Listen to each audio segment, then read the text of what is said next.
So I'm starting to read A Court of Rose and Thorns. ACOTAR. I don't know how I'm saying it, but either way, I started reading it because every girl reads it, and it seems like, for me, it's like homework. Okay, I'm like, okay, so there's something there about guys that women love, and since I'm in this situation, I gotta learn everything I can about. Once again, I like to do homework. So like, what is it about the guys in this book? Obviously, it's fairy tale. So that's one thing. So, but what is it? There's character traits I'm sure I can bring into life. So, I'm 10 chapters deep, and to be honest, it's a little boring. It's pretty boring. So I'm like, yeah, I kind of in and out of focus. There's a lot of conversation around this dinner table, and I was like bored out of my mind. I kind of zoned out. So I'll probably have to listen to that again, which sucks because I'm sure that's where they introduce all the characters. But the only character I know about by name is Tamlin. I don't even know the main girl's name. To be honest, I don't know how, because I'm sure they've said her name millions of times. Okay, and also on another side note, her name is like Frey or Farah. Okay, I'm trying to re-listen to everything so I can catch what I missed. And a lot of it is her plan to get out, escaping. She wants to escape from Lucian, the fox guy. And then I still forgot the main cool guy, the alpha male. Anyways, that's what I have so far. Oh, and one of the helper maid ladies, she must be a fairy because, like I mentioned earlier, it seemed like she can kill Frey or something, the main character, whenever she wants to. So I kind of remembered Nessa. I think Nesta is like the bitch, the one that you're meant to hate. She's like the evil step sister. I don't know if she's a step, obviously, but like this evil step mother. She's like that. Like, you're meant to hate her because you're like, I'm not gonna do anything for myself. And the main character is a strong, independent black woman. Just kidding. She's a strong, independent woman who kind of, she doesn't need a man. Her dad's crippled, so he can barely do anything. And the mom's gone. She's dead. And so you're left with this independentness of a strong woman lead, right? Character. And she can take care of herself. She can bow hunt pretty good, enough to kill a giant wolf, I guess. And that wolf is like a human guy, which is like a fairy guy, which is called a fae. So I don't know. It's weird. So it's just like I'm liking the world. It's building momentum, but it was very boring the first 10 chapters. And the girl kills a guy that's a fairy guy by accident in this world or kingdom. I don't know what's going on here. It's split by two. There's normal peasants, humans, I guess. And then, they kind of met a witcher, like someone, a mercenary that hunts stuff, I guess. And I thought that was cool. I'm like, I hope they go somewhere with this chick. It was also a chick, of course, and she was a strong, independent black woman. And, but then she goes. So the main woman, and then they give her, I think it's interesting. It's like everything as far as what a girl wants, because this girl had like a side guy who was definitely a beta male. He was just there to freak with, and it sounds like the sex wasn't that good, but it was something. And so it's like you're installing in the girl, like, yeah, this was her first choice because that's all she had. And then all of a sudden she's opened up into this beautiful world where she went from hunting and killing and barely eating and surviving in this world. And it was so hard. She had to take care of herself and her family. And, it was all like, it's about me and I have to take care of my family. I'm the nurturer. And then all of a sudden someone can nurture, provide, protect for her. So she's taken to this castle, this kingdom. And instead of like being a slave, like Beauty and the Beast, it's similar to Beauty and the Beast, where she's like, oh, like this getup is pretty cool, except I'm quote unquote a prisoner. And so she wants to escape this whole time. But of course there's like 5,000 good looking dudes in there that are kind of like with masks, and she talks about their jawlines like every 5 seconds, like, oh my gosh, his mask just came off and I saw his jawline. Gosh dang it, daddy. Like, I don't know, it's awesome to me because I see how this is pulling on all the girls' heartstrings, because it talks about their strong forearms, muscular bodies, V-tapers. Like, it's kind of cool for me. It's kind of fun to be honest, to like be listening to this side perspective, because it's very much into the fantasy mind of the women, where this Tamlin guy's epic. Like, it sounds like he can take care of everyone and anyone, especially himself. So let alone this Chica peasant girl that, of course, she's like a nobody, but this guy like sees something in her and asks her if she has a mate, and she gets like but she can stand up for herself. She's very tough, And I think this kind of gives into the personality. Like, guys want a girl that can like fight back, like be, like, I don't know. And I think part of that is true. I think if you ask, generally speaking, you want a girl that can banter with you, but you don't want a girl that is like combative with you, right? And she's combative, and so I just like, I see where they're going, but I can see that confusing a lot of girls. I don't know if they're like, yeah, I got to be like that with my boyfriend, and it's not gonna work out so well. You're like, bro, why are you so reactive? It's just maybe more of a turnoff than anything. It's not a deal breaker, but it's a turnoff. You want someone that's a mate. As a guy's perspective, you want a mate that's like, peaceful. Like, you want someone that wants to bring peace, not bring this fighty, but yet be able to take the punches and the jokes. So that part I get. I'm like, okay, that's cool. But yeah, this Tamlin guy's epic, and there's this bog creature. And that's the only part where I got like excited, because I'm like, oh, there's going to be a fight. And I guess the fairy guys that have powers, magic, like, they can't even beat this bog thing. So, except for, of course, the alpha male, Tamlin. And so once again, she's like, oh my gosh, he would go out to fight. Like he's the one that, they're setting it up so you're going to fall in love with Tamlin. You hate the sister, the bitch, Nasta, Nisha, Kusha. Freak, Mickey Mouse. I don't know what her name is, but you end up, like, you already don't like her. You feel bad for the dad. They have a forgotten sister that I already forgot about because she's just like there. Like, so they're like trying, the mom is like a biatch. So they have this broken family dynamic. This guy who's like, I'm going to kill you and take you, like, whatever it's called when they kidnap someone, and then it ends up being, I'm going to kidnap you to the best life ever. You got to live here.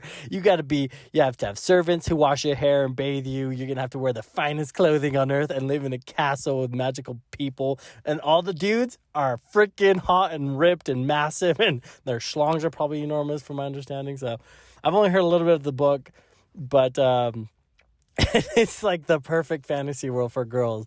It is setting it up so well. I already hate Nisha, whatever girl. I love the alpha male. Is already going to be the alpha male, Tamlin. The fox eye guy with the one eye, gold eye, he's just kind of like the Joker. He's the jester. Like, he has no chance. He's kind of a beta of the group, I guess. And I don't know, there was other guys there, but like I said, the dinner conversation was kind of throwing me off. There's that random slave girl too. For some reason, not a sexual interest. I don't know if her role, because I'm like, why is Nesta, or whoever the main character is, like, I think that's the name of the sister. Nesta is sister. Okay, the main character, I'm like, she says she's not that pretty, but she's hot enough, obviously, for all the guys to be like, bro, we have like a huge jawline, awesome forearms, veiny muscles, all that, and we're tall, dark, and handsome, all 6'5", whatever, but we like this peasant peon girl that's like in rags, and obviously they dress her and all that to make her look prettier. And I think the only compliment, if I remember, that Tamlin gave her, and so like it was that her hair looks nice or something like that. So she's like, how dare he? Like, that was like not even enough, but at the same time, it was enough. Like, she liked the fact, and that's like something I've heard in the red pills thing, which is so interesting because I hate the red pill. I see points of truth, so I've definitely like, okay, there's truth there, and I've taken some from that, and the blue pill has its own black pill, but then like, it's like you give them a little bit, but don't give them a lot at all. And I'm like, dang, like, maybe girls do like that push and pull tease game a lot. Like, they're being programmed, even in the books, to kind of like that kind of thing where, like, I like you, I'm going to compliment you, but not that much. And it makes sense because when you put women on pedestals, sadly, I did this and I learned the hard way, it is not good. They think you are beneath them at that point. When they like to look up to their guy as a protector, provider, husband, whatever, boyfriend. And I thought, hey, if I bring them up and like talk them up like a ton, a crap ton, like they're going to be in the rightful place. They're my queen. They're, whatever. But no, it's not good. It's not good for our relationship. The dynamic melts, and I have my personal empirical evidence to prove that after 10-year relationship, it does not go well. So, guys, what I'm learning, I'm gonna keep. This little recordings, I'm going to keep doing them to kind of give you guys give you guys, I guess, via me, the window into girls programming. Us guys, we got programmed, depending on your shows, right, to be like macho and then more feminine, more metro kind of.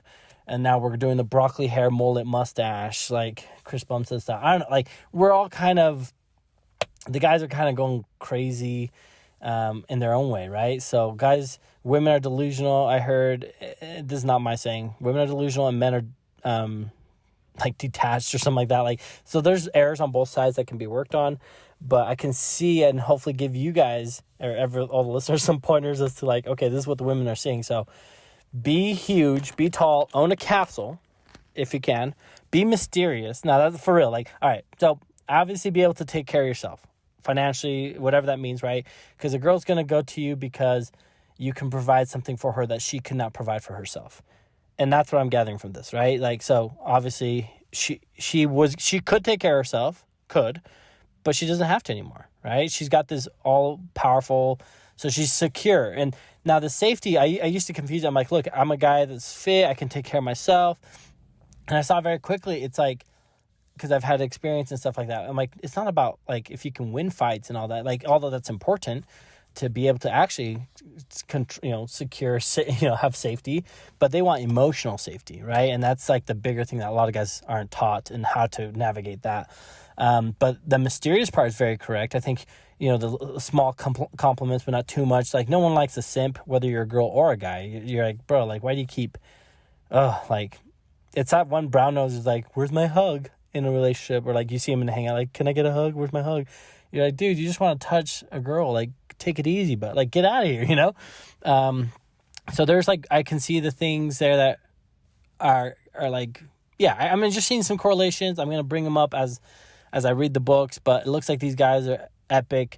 I hope they're cool, like as far as their powers and whatnot.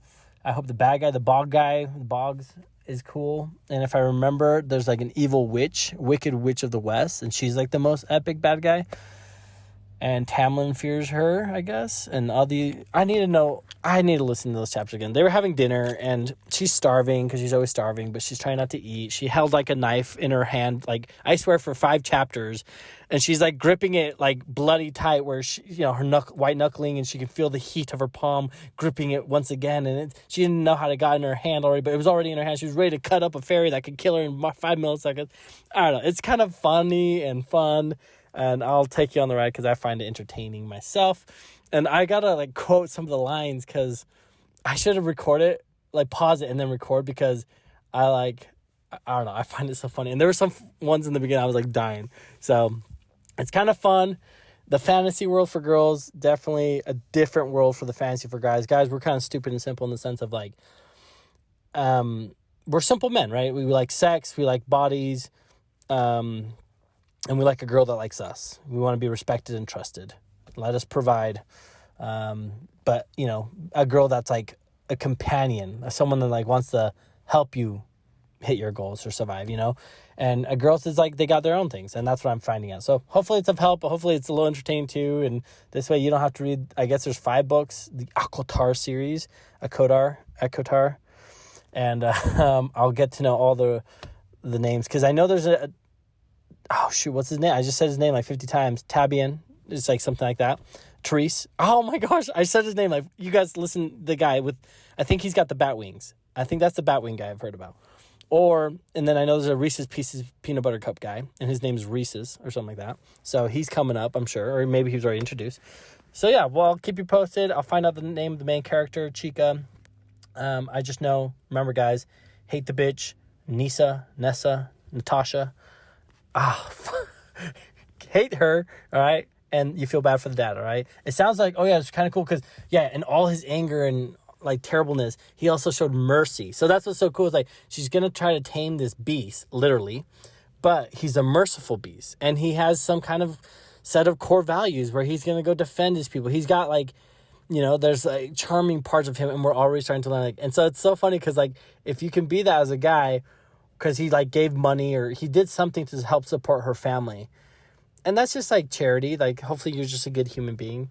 Anyways, I'm finding a lot of correlations, and I'm going to keep doing this because now I'm like hooked on the correlations of life in men. And for me, it's like a fun homework assignment, and I like reading. So it's entertaining. So I'll tell you if in the end, if the storyline's actually better. I like the world building. I kind of want to know more about the world of the aliens, like the mystical monsters. And I don't care too much about the peasants. But yeah. Also, there was the whole side guy, the beta guy. He was still kind of the best. He was the oldest son of the wealthiest farmer. His name was Isaac. He was like lean, shaggy hair, relatively handsome, reserved, kind of mysterious. He had an understanding of like the hardship of like how they were, and there was a darkness about him. She had known him for years. He made her feel like that play, he made her feel good, which is the what I want to pull from this is that like he was still kind of the alphaist of the alphas of the tribe or of the village. Once again, the women want the best of the best, right?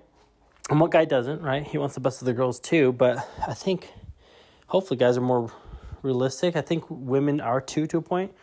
But at the same time, you see how we're like all kind of fed this like fantasy, that could be yes. Anyways, she ends up pulling him into having sex because, she's has a strong personality. And she talks about in the book how the side guy, he was going to be married. So he's like, engaged, I think. And she just like used him like a cum towel, essentially. And he used her, and that kind of goes, I think, with some fantasies women might have too, just like guys. And that's something I was like, I guess I didn't know girls were... I was very naive, I guess, about girls before my relationship. And so she talks about how they would talk, but mainly he would talk about his problems. So it was weird because I'm like, this is one thing I like. I've read a lot and seen a lot that, women like, I want more vulnerable men. Brene Brown, whole stuff on vulnerability, men be more vulnerable. And then you get on the guy's side advice saying, yeah, like let them know how you're feeling, express your feelings, but never let them know how you really are feeling, the intensity of it, because women will look down on you or maybe even potentially use that against you, some women. And so, so it was very interesting because when she's like saying that he would just vent about that, I was like, yeah, like that's, I think one, and it's like, I can't really trust him because he's shaken up. And so if he's supposed to lead this, ship, and I'm there with him, like he doesn't know where he's going or he's scared, he's showing human traits, all of a sudden like, holy crap, like maybe I should peace out too. So I found that interesting because I've just been researching it a lot, but yeah, he was the one that vented a lot about his grievances and she was just kind of there, the bum buddy, I guess, makeup buddy, whatever you want to call it, sex buddy. Still, like the first 10 chapters overall, world building and definitely setting up the scene for the alpha male to be cooler, the betas to be betas. We're going to find out who the real baddie is. And we'll probably, I don't know if we'll hear about this family again, but there's 5 books, so I'm guessing they're going to come around sometimes because there's a promise made to the main character, to her mom, that she's going to watch over her family, if I got that right. I feel like I'm missing things. I think I can't listen to it at 2 times speed because I'm not as interested yet. I'm trying this because I've tried books from like Brandon Sanderson, and I can get really sucked in and sucked off by those books because it's just so engaging. This one, I'm not as engaged after the first book for sure, is what I remember. So then it gets good. So I'm hanging in there.